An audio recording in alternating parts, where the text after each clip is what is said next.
Imagina despertar sabiendo que tu próxima comida podría llegar en semanas, o tal vez nunca. 6 meses navegando sin tocar tierra firme, ni un solo puerto a la vista.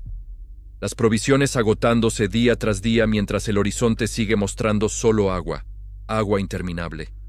Los piratas del Caribe enfrentaban una realidad que haría temblar a cualquiera. Sobrevivir en alta mar, cuando la comida se acababa, no era cuestión de suerte, sino de ingenio brutal y decisiones que ponían a prueba tanto el estómago como la cordura. Ahora bien, vamos a empezar por algo que puede parecer sencillo, pero que marcaba la diferencia entre la vida y la muerte. Cuando pensamos en piratas, imaginamos tesoros y batallas épicas, pero la verdad es que su enemigo más feroz muchas veces era el hambre. Estar atrapado en un barco de madera que cruje con cada ola, rodeado de un océano que no puedes beber, transforma cualquier bocado de comida en algo más valioso que el oro mismo. Las provisiones básicas de un barco pirata harían que cualquier nutricionista moderno se desmayara del susto. Galletas tan duras que podían partir dientes, conocidas como hardtack, hechas solo de harina, agua y sal. Carne tan salada que necesitaba remojarse durante horas antes de poder masticarla. Judías secas que parecían pequeñas piedras. Este era el menú diario de los hombres que surcaban los mares en busca de fortuna. Según los registros históricos, cada pirata recibía aproximadamente medio kilo de carne cuando había disponible, unas cuantas piezas de esas galletas imposibles y, con suerte, un puñado de legumbres. El agua era aún más preciada, apenas 1 litro al día por persona para beber y para cualquier intento desesperado de higiene personal. Las galletas hardtack merecen una mención especial. No eran las galletas que conocemos hoy. Se horneaban hasta volverse prácticamente indestructibles. Los piratas tenían que remojarlas en agua o ron para evitar romperse los dientes al morderlas. Pero el remojo tenía otro propósito bastante desagradable. Hacía que los gusanos y gorgojos inevitables flotaran hasta la superficie. Había un chiste común entre marineros que decía: si golpeas la galleta contra la mesa y los gusanos no salen corriendo, es que ya está demasiado estropeada para comerla. La verdadera aventura culinaria comenzaba cuando la comida empezaba a pudrirse. Los piratas desarrollaron técnicas de conservación que, digamos, no cumplirían exactamente con los estándares sanitarios actuales. Cuando la carne salada se volvía verde por el moho, no la tiraban al mar. Eso sería un desperdicio imperdonable. Raspaban las partes peludas, la hervían hasta que dejaba de oler tan espantosamente mal y la llamaban cena. Un relato de marinero del año 1789 describía la carne como tan putrefacta que podíamos olerla de un extremo del barco al otro. Los cocineros de los barcos se volvieron expertos en disfrazar el sabor de la comida podrida, echando cualquier especia que tuvieran a mano y creando brebajes que jamás aparecerían en un programa de cocina moderno. Uno de los guisos populares se llamaba lobscouse, un estofado hecho con los pedazos de carne aprovechables, migas de galleta y cualquier otra cosa disponible. La receta parecía ser: si no está completamente podrido y no te va a terminar de inmediato, échalo a la olla. El almacenamiento del agua presentaba otro desafío monumental. Guardada en barriles de madera, el agua dulce gradualmente se volvía verde y viscosa. Los piratas aprendieron a beberla sin mirar muy de cerca, añadiendo a menudo un chorrito de ron, no solo por el sabor, sino con la esperanza de que el alcohol eliminara lo que fuera que estuviera viviendo ahí dentro. Un capitán creativo supuestamente le dijo a su tripulación que las cosas que se movían en el agua eran proteína extra, un ejemplo temprano de pensamiento positivo, si es que alguna vez hubo uno. Ahora, los números detrás de estas tácticas de supervivencia eran asombrosos. Un solo barco pirata que transportara 200 hombres podía consumir más de 450 kilos de comida en una sola semana. Incluso con los métodos de conservación más sofisticados de su época, las provisiones tenían la desagradable costumbre de agotarse más rápido de lo esperado. La carne salada podía durar 3 meses si tenías suerte.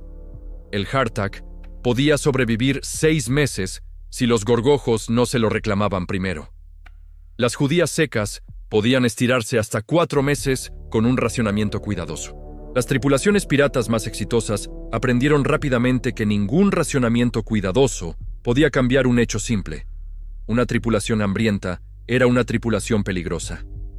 Cuando las reservas de comida comenzaban a agotarse y los barriles se vaciaban, incluso los capitanes más experimentados sabían que era momento de hacer algo diferente para sobrevivir.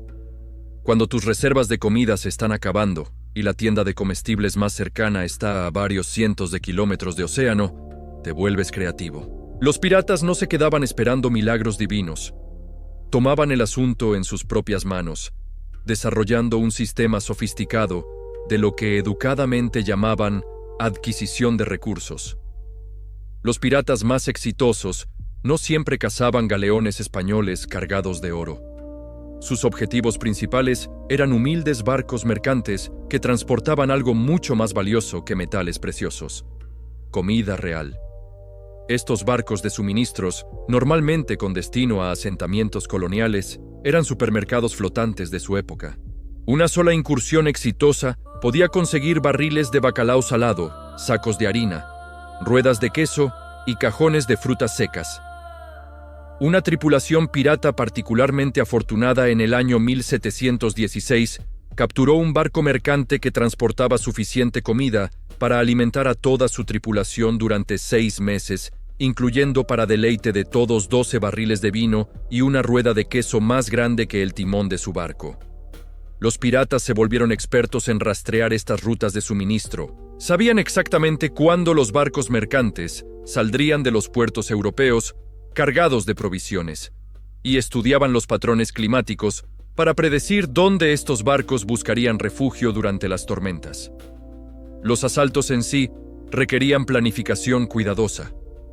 A diferencia de las versiones dramáticas de Hollywood, según los registros históricos, la gran parte de los piratas prefería tomar barcos sin disparar un solo tiro.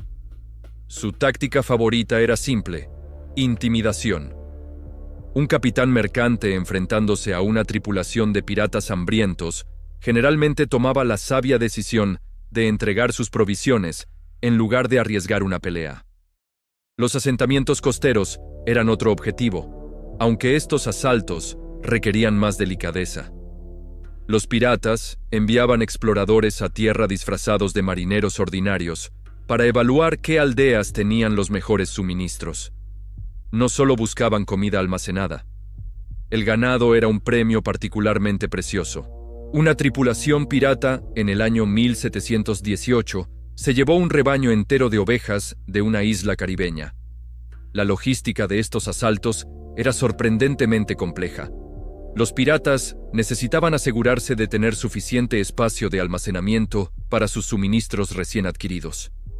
Un diario de capitán pirata del año 1725 relata la historia divertida de tener que devolver 3 cerdos a una aldea costera porque no podían descifrar dónde mantenerlos en el barco. El jefe de la aldea estaba tan divertido por el regreso avergonzado de los piratas que añadió algunas gallinas como premio de consolación.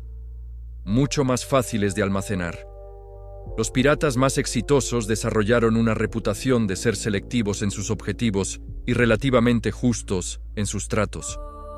Entendían que quemar puentes no era bueno para la supervivencia a largo plazo.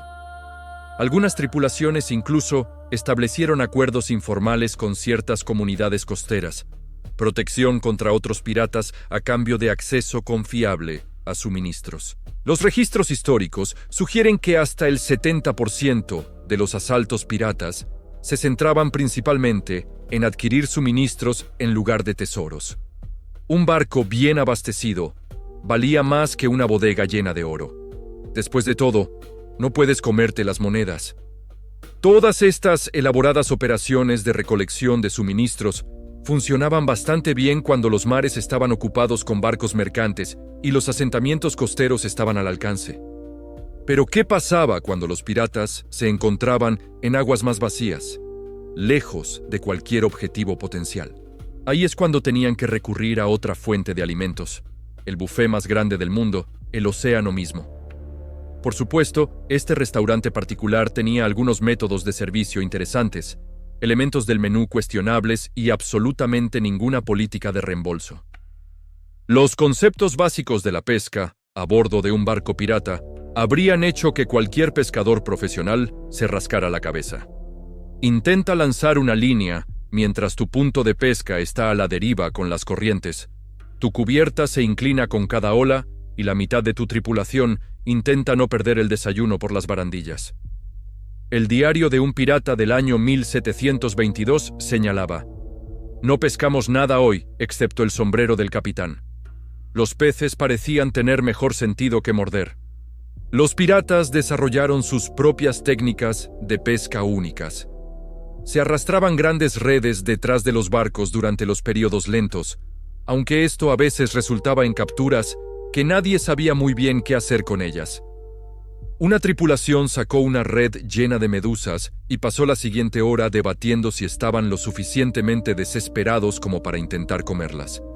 Alerta de spoiler, lo estaban. El cocinero del barco se ganó una reputación por hacer que las medusas fueran algo comestibles, hirviéndolas con las especias que le quedaban, aunque la tripulación acordó que su creatividad culinaria podría haber ido demasiado lejos. El arponamiento se convirtió en un deporte popular entre las tripulaciones piratas, particularmente cuando se avistaban peces más grandes. La vista de un atún o un pez espada enviaba a toda la tripulación a luchar por posiciones. Los registros históricos mencionan competencias no oficiales entre barcos con tripulaciones apostando sobre quién podía conseguir la captura más grande. Los tiburones eran capturas tanto temidas como preciadas.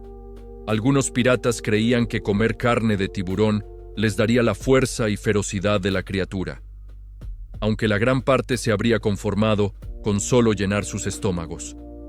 Conseguir un tiburón en el barco era un esfuerzo de equipo que a menudo involucraba más maldiciones que técnica de pesca real. El verdadero desafío no era atrapar el pescado, era mantenerlo comestible. Una tripulación podía conseguir cientos de kilos de pescado en una buena semana, pero sin una conservación adecuada, su festín podría convertirse en un desastre para el día 3. Los piratas se volvieron expertos en métodos de conservación improvisados. El pescado se destripaba rápidamente, se salaba y se dejaba secar al sol en cuerdas tendidas por la cubierta. El olor era aparentemente tan memorable que un capitán escribió: «El barco ahora tiene 2 aromas distintos, pirata sin lavar y pescado secándose. No estoy seguro de cuál es peor». Las algas se convirtieron en una adición inesperada a la dieta pirata. Inicialmente recogidas por accidente en las redes de pesca, algunas tripulaciones descubrieron que en realidad eran comestibles. Si bien no era exactamente un festín, las algas tenían la ventaja de ser abundantes e imposibles de cocinar demasiado. Los registros más fascinantes provienen de tiempos desesperados, cuando la pesca tradicional no era suficiente. Los piratas comían cosas que harían desmayar a los inspectores modernos de seguridad alimentaria. Erizos de mar crudos, misteriosas criaturas del mar profundo sacadas en redes, e incluso los percebes raspados de su propio casco. Un médico de barco en el año 1721 escribió: «Los hombres han empezado a comer cualquier cosa que se mueva en el agua y varias cosas que no. Me estoy quedando sin medicina para problemas estomacales». En términos de números puros, una operación de pesca exitosa podía traer cantidades impresionantes de comida. Los registros muestran que un barco pirata logró atrapar y conservar más de 225 kilos de pescado en una sola semana productiva. Eso puede sonar como mucho, pero con una tripulación hambrienta de 100 hombres, apenas era suficiente para mantener a todos alimentados durante unos pocos días.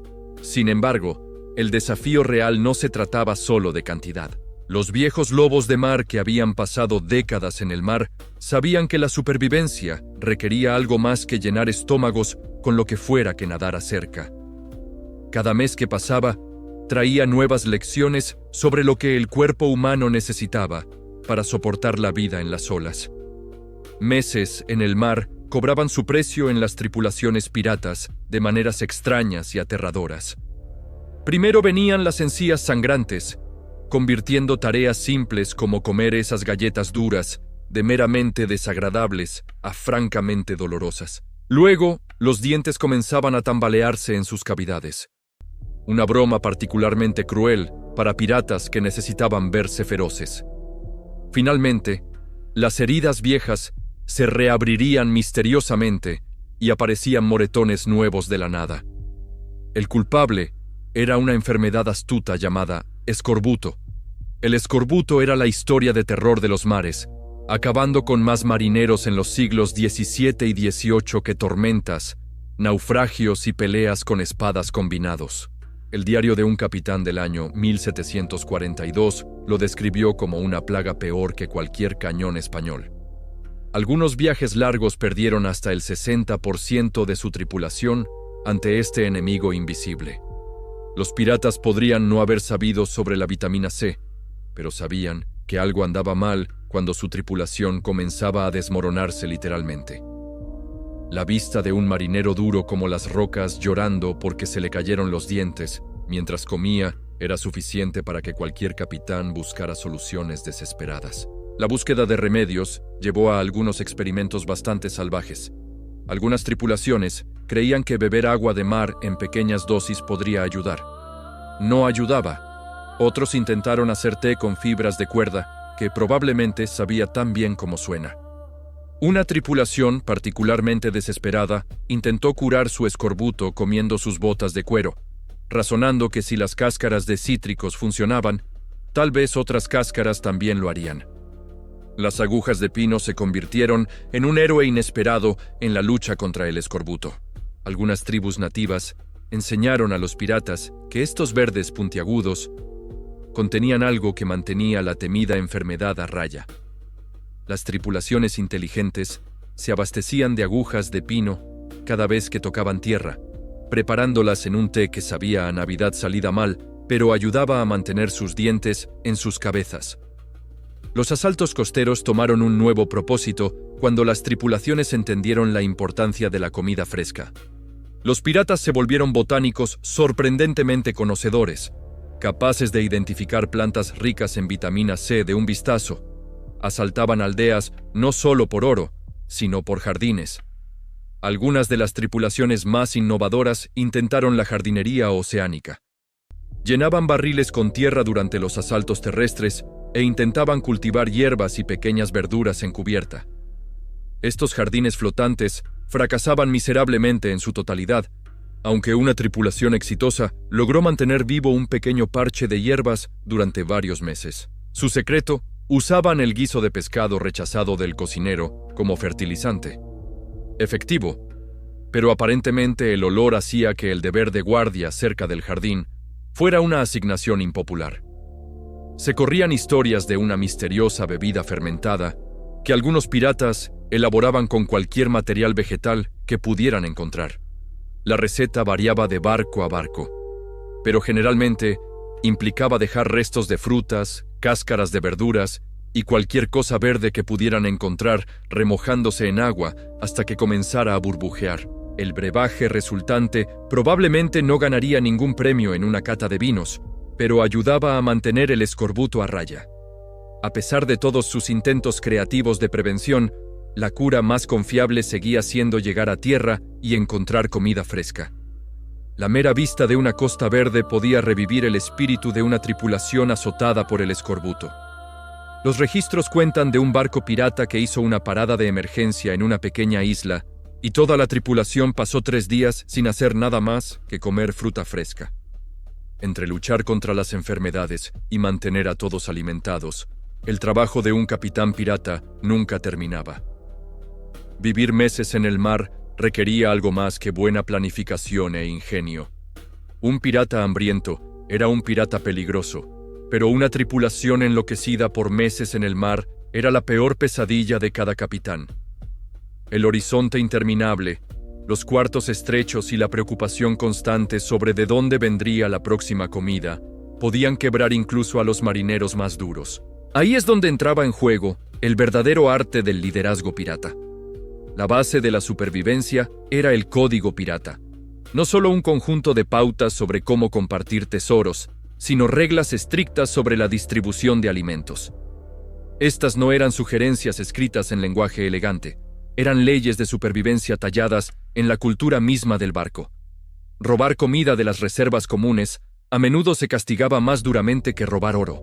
Después de todo, no puedes comer oro cuando estás varado en el mar. Un capitán particularmente astuto, en el año 1723, creó lo que llamó la regla de estómagos iguales. Todos, desde el grumete más bajo hasta el capitán mismo, recibían exactamente la misma ración de comida.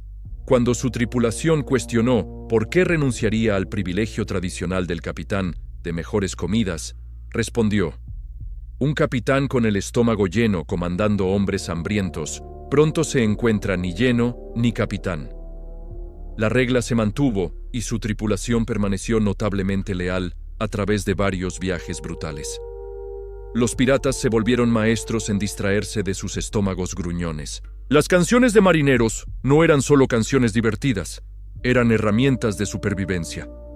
Trabajar se volvía más fácil cuando toda la tripulación cantaba junta, y es difícil pelear con tus compañeros de tripulación cuando estás intentando recordar el siguiente verso. El juego tomó un nuevo significado durante los viajes largos. Los piratas apostaban sus raciones futuras en juegos de cartas, creando una economía entera basada en comida. Los capitanes inteligentes permitían esto dentro de ciertos límites. Les daba a los hombres la esperanza de que la comida de mañana pudiera ser más grande, incluso si la de hoy era pequeña.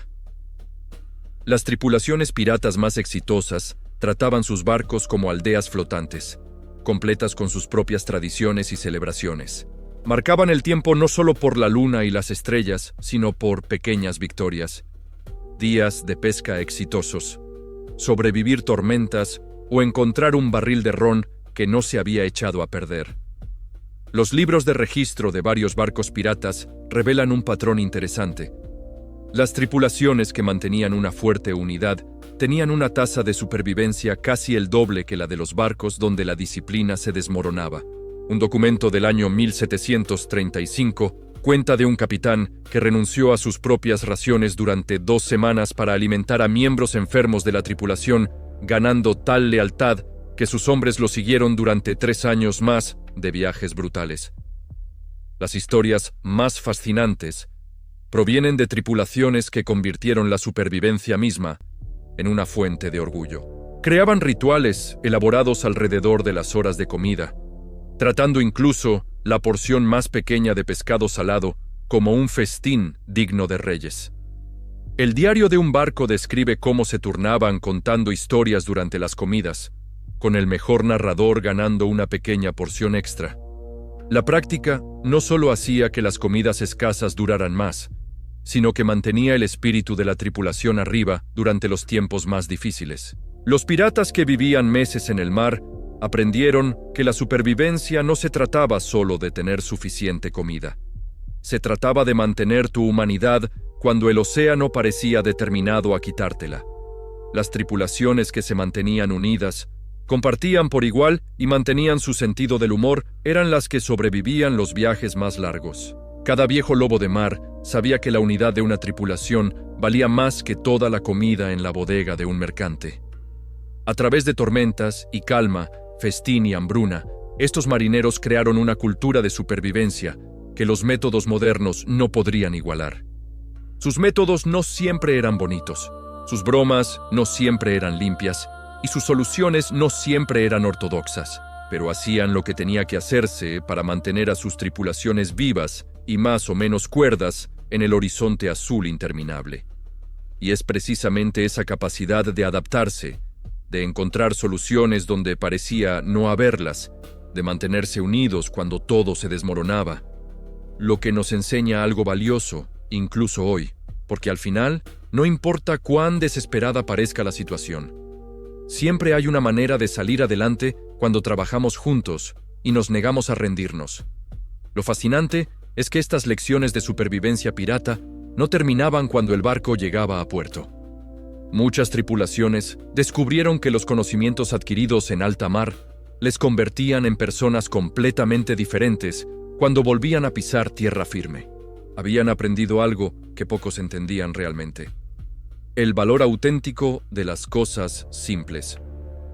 Los marineros que regresaban de travesías largas solían sorprender a los aldeanos con sus comportamientos extraños. Se cuenta que un antiguo pirata llamado Thomas Barnett llegó a un pueblo costero inglés después de 9 meses en el mar y lloró frente a una manzana fresca. Los lugareños pensaron que había perdido la cabeza hasta que explicó que llevaba tanto tiempo sin ver una fruta que no estuviera podrida que simplemente se había emocionado. La historia se extendió por toda la costa y durante semanas la gente del pueblo le traía frutas solo para ver su reacción. Existe una teoría interesante sobre cómo estos viajes extremos cambiaban la mentalidad de los piratas. Algunos historiadores sugieren que las tripulaciones que sobrevivían las travesías más duras desarrollaban una especie de filosofía de vida que les acompañaba siempre.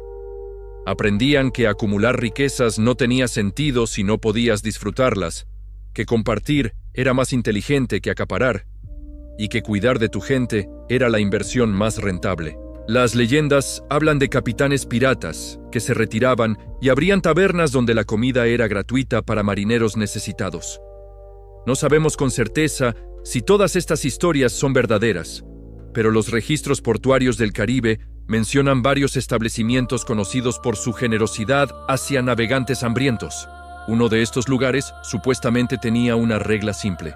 Si habías pasado más de 3 meses en el mar, tu primera comida corría por cuenta de la casa. La tradición del banquete pirata también merece atención. Cuando una tripulación finalmente conseguía provisiones abundantes, ya fuera por un asalto exitoso o llegando a un puerto amigable, no racionaban. Todo lo contrario, organizaban festines que duraban días enteros. Algunos podrían pensar que era un desperdicio, pero estas celebraciones tenían un propósito profundo. Renovaban el espíritu de la tripulación, recordaban por qué valía la pena sobrevivir y creaban recuerdos compartidos que fortalecían los lazos entre hombres que dependían unos de otros para vivir. Un documento del año 1730 describe uno de estos banquetes en detalle casi cómico. La tripulación había capturado un barco español lleno de jamones curados, quesos y vino. Durante 3 días completos, todos comieron hasta quedar satisfechos. El capitán escribió: «Los hombres reían tanto que algunos se quejaban de dolor en las mandíbulas. Llevaban tanto tiempo con caras serias que habían olvidado cómo sonreír apropiadamente». Los piratas también desarrollaron un sistema de recompensas basado en comida que resulta sorprendentemente moderno. Las tripulaciones votaban para reconocer actos de valentía o ingenio, y el ganador recibía privilegios alimenticios especiales.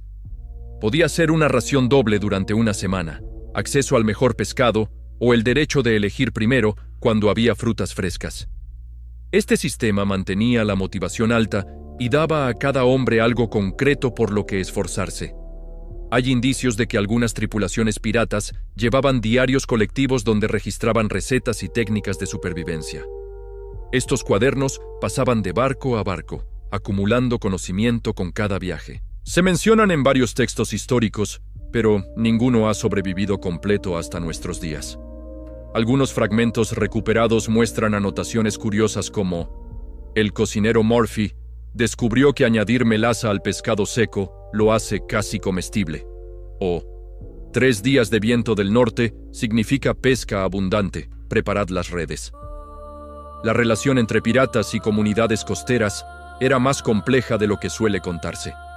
Mientras que algunos pueblos vivían aterrorizados, otros mantenían acuerdos tácitos beneficiosos para ambas partes. Los piratas necesitaban lugares seguros para reabastecerse y las aldeas pobres necesitaban protección y comercio. Según algunos relatos, ciertas comunidades caribeñas prosperaron específicamente porque sabían negociar con piratas, convirtiéndose en proveedores confiables a cambio de una parte de las ganancias. Un aspecto poco conocido es cómo los piratas compartían información sobre fuentes de alimento. Existían códigos secretos y mapas que señalaban islas con agua dulce, lugares con abundancia de tortugas o zonas de pesca productivas. Esta información era tan valiosa que algunas tripulaciones la guardaban con más celo que la ubicación de tesoros enterrados. Un mapa que mostrara 3 fuentes de agua dulce y 2 zonas de pesca confiables podía significar la diferencia entre completar un viaje o perecer en el intento. Las tortugas marinas se convirtieron en el salvavidas de innumerables tripulaciones piratas. Estos animales podían mantenerse vivos en los barcos durante semanas, proporcionando carne fresca cuando todo lo demás se había echado a perder. Los piratas desarrollaron técnicas específicas para mantenerlas con vida a bordo, creando espacios especiales en las bodegas. Una tortuga grande podía alimentar a 20 hombres durante varios días, y su capacidad de sobrevivir sin comida ni agua por periodos largos las hacía perfectas para la vida en el mar. Existe la teoría de que los piratas contribuyeron sin querer al intercambio culinario entre continentes. Al asaltar barcos de diferentes naciones y probar ingredientes de culturas variadas, mezclaban tradiciones gastronómicas de formas inesperadas. Algunos historiadores sugieren que ciertos platos caribeños modernos tienen sus raíces en estas mezclas accidentales creadas por cocineros piratas que combinaban lo que tenían a mano sin preocuparse por la autenticidad cultural. La psicología detrás de compartir comida en condiciones extremas nos enseña algo valioso. Cuando los recursos son escasos, el instinto podría decirnos que acaparemos todo para nosotros mismos. Pero los piratas descubrieron lo contrario. Las tripulaciones que compartían equitativamente sobrevivían con frecuencia superior a aquellas donde primaba el egoísmo. Esta lección trasciende los mares del siglo XVIII. En cualquier situación difícil, cuidar del grupo completo resulta más efectivo que proteger intereses individuales. Los antiguos marineros solían decir que 3 cosas mantenían a un barco funcionando: viento en las velas, ron en los barriles y confianza entre la tripulación. De estas 3, la última era la única que el dinero no podía comprar. Se construía comida compartida a comida compartida, decisión justa tras decisión justa, día tras día en el mar interminable.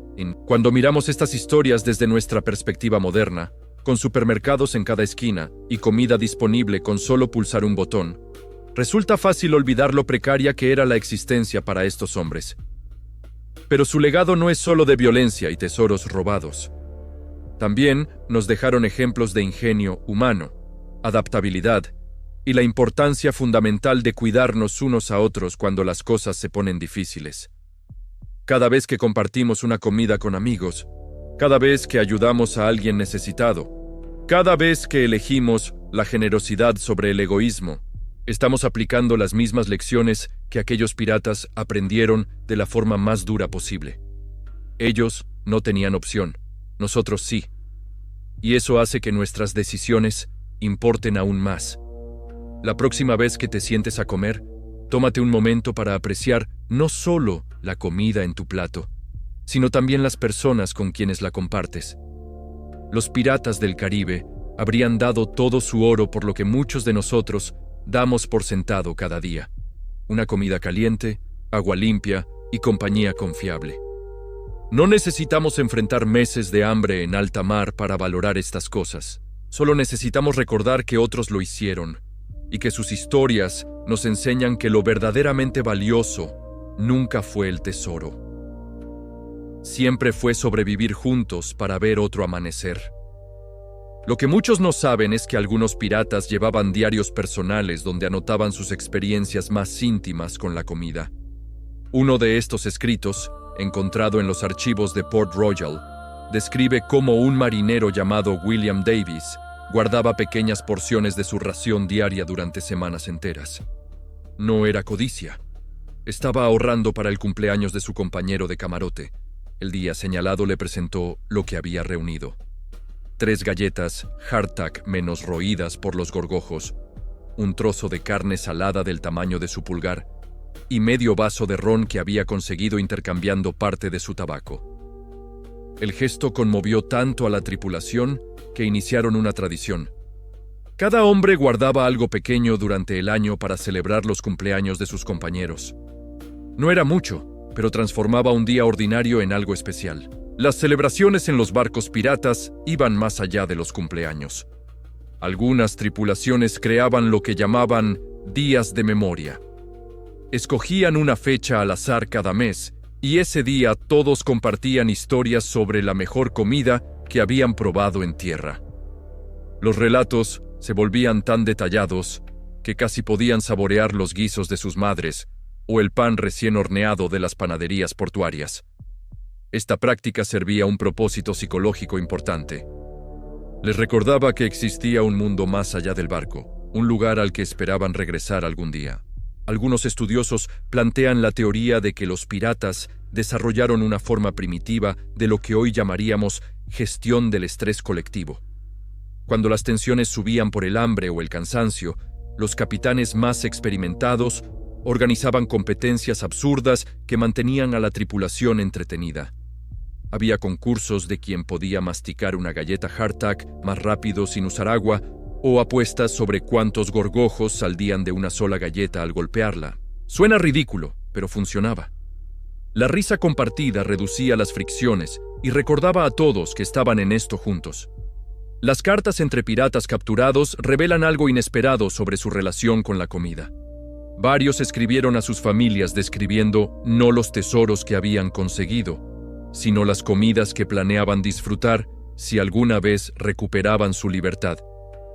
Un tal Jonathan Carey escribió a su hermana desde prisión: «Cuando salga de aquí, me sentaré en una mesa de verdad y comeré manzanas hasta que no pueda más. No oro ni plata, solo manzanas hasta hartarme». Estas líneas sugieren que para muchos la verdadera riqueza no estaba en lo que robaban, sino en las experiencias simples que la vida pirata les había quitado. Existe evidencia de que algunas tripulaciones piratas establecieron lo que podríamos llamar fondos de emergencia alimentaria. Separaban una pequeña porción de cada botín exitoso y la guardaban en un lugar secreto del barco. Este escondite solo se abría en circunstancias verdaderamente desesperadas. Los registros mencionan al menos 3 casos donde estas reservas salvaron tripulaciones enteras de morir de hambre cuando quedaron varadas por tormentas que duraron semanas. Un detalle curioso aparece en varios testimonios de la época. Los piratas que habían sobrevivido periodos largos de hambruna desarrollaban lo que llamaban el ojo del hambre. Podían evaluar de un solo vistazo cuánta comida quedaba en un barco capturado, qué valía la pena llevarse y qué era mejor dejar. Esta habilidad se volvía tan refinada que algunos capitanes confiaban más en el instinto de sus hombres hambrientos que en cualquier inventario escrito. Las mujeres piratas, aunque menos numerosas, dejaron su marca en la historia de la supervivencia alimentaria. Anne Bonny y Mary Read, 2 de las más famosas, supuestamente introdujeron técnicas de conservación que habían aprendido en tierra. Se dice que Mary Read sabía preparar un tipo de pasta con harina y agua de mar, que, aunque no sabía bien, se mantenía comestible durante meses. Esta receta circuló entre tripulaciones y salvó vidas, aunque su origen se perdió con el tiempo. Los intercambios entre barcos piratas crearon una red informal de comercio de alimentos. Cuando 2 barcos amigos se encontraban en alta mar, no solo compartían noticias e información sobre rutas, hacían trueques de provisiones. Un barco con exceso de pescado seco podía cambiarlo por galletas del otro. Estas transacciones fortalecían alianzas y aseguraban que ningún barco pasara hambre, mientras otro tuviera excedentes. Algo que sorprende es cómo algunos piratas llevaban semillas consigo. No para plantar jardines a bordo, eso ya sabemos que fallaba, sino para sembrarlas en islas deshabitadas que visitaban frecuentemente. La idea era crear pequeños huertos salvajes que podrían cosechar en viajes futuros. Algunos historiadores especulan que ciertas islas del Caribe tienen poblaciones de plantas que no son nativas precisamente por estas siembras piratas accidentales. Es una hipótesis fascinante que conecta la desesperación por sobrevivir con cambios ecológicos que persisten hasta hoy. Los cocineros de barco ocupaban una posición única en la jerarquía pirata. Aunque técnicamente no tenían rango especial, su influencia era enorme. Un buen cocinero que supiera hacer milagros con provisiones escasas era más valioso que cualquier navegante experto. Las tripulaciones protegían ferozmente a sus cocineros. Existe el relato de un barco que rechazó un rescate generoso por su cocinero, capturado porque, según el capitán, nadie más sabía hacer que el pescado podrido supiera a algo parecido a comida. La música jugaba un papel inesperado en la gestión del hambre. Las canciones de marineros no solo ayudaban con el trabajo físico, muchas tenían versos sobre comidas fantásticas y banquetes imposibles. Cantar sobre carne asada y vino abundante mientras comías galletas mohosas puede parecer cruel, pero funcionaba como escape mental. La imaginación colectiva creaba una experiencia compartida que aliviaba temporalmente el hambre real. Algunos piratas desarrollaron supersticiones curiosas relacionadas con la comida. Creían que tirar pan al mar antes de zarpar garantizaba buen clima y pesca abundante. Otros pensaban que el primer pescado capturado en un viaje debía compartirse entre toda la tripulación para traer suerte. Estas creencias, aunque carecían de base lógica, creaban rituales que unían al grupo y les daban sensación de control sobre su destino incierto. La llegada a tierra, después de meses de privaciones, provocaba reacciones físicas intensas. Los cuerpos acostumbrados a raciones mínimas no podían procesar comida abundante de golpe. Los registros médicos de puertos caribeños mencionan casos de marineros que enfermaron gravemente por comer demasiado rápido después de largos periodos de hambre. Los capitanes experimentados aprendieron a racionar incluso la abundancia durante los primeros días en puerto, aumentando gradualmente las porciones para evitar que sus hombres se pusieran enfermos. Uno de los aspectos más reveladores es cómo la experiencia del hambre cambiaba las prioridades de los piratas. Los que sobrevivían travesías brutales raramente volvían a desperdiciar comida el resto de sus vidas. Testimonios de antiguos piratas que se retiraron describen cómo guardaban cada migaja, cómo agradecían cada comida y cómo no podían tolerar ver comida desperdiciada. Esta transformación muestra que la adversidad extrema puede enseñar lecciones que ninguna filosofía o religión logra transmitir con la misma fuerza. Las últimas investigaciones sugieren que la cohesión forzada por el hambre compartida creó lazos más fuertes que cualquier juramento pirata. Los hombres que habían pasado hambre juntos formaban hermandades que duraban décadas. Cartas entre antiguos compañeros de tripulación mencionan reuniones anuales donde compartían comidas elaboradas no para presumir riqueza, sino para celebrar que habían sobrevivido cuando las probabilidades estaban en su contra. Esta historia de supervivencia pirata nos deja algo poderoso. Nosotros tenemos el privilegio de elegir. Podemos decidir no desperdiciar, compartir generosamente y valorar cada comida como el regalo que realmente es. Los piratas no tuvieron esa opción, pero nosotros sí. Y cada vez que elegimos bien, honramos de alguna forma a todos aquellos que lucharon desesperadamente por algo que nosotros tenemos al alcance de la mano. La próxima vez que abras tu nevera y veas opciones, recuerda que hay poder en la gratitud y que compartir lo que tienes nunca te hará más pobre, solo más humano.